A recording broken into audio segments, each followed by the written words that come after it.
Philippines, at pagkatapos ay nagpatala sa Philippine Law School noong 1932, na nag-aaral sa pamamagitan ng scholarship at sumusuporta sa sarili sa pamamagitan ng part-time na trabaho bilang accountant.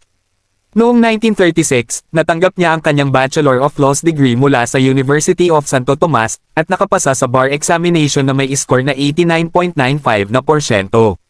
Nakamit din niya ang Master of Laws degree noong 1941, Doctor of Civil Law degree noong 1947, at D sa Economics noong 1957. Nagsimula ang karera ni Macapagal sa politika noong 1949 nang mahalal siya bilang kinatawan ng unang distrito ng Pampanga sa kapulungan ng mga kinatawan. Noong 1957, tumakbo siya bilang vice-presidente at nanalo laban kay Jose B. Laurel, Jr. Noong 1961, tumakbo siya bilang Pangulo at nanalo laban kay Carlos P.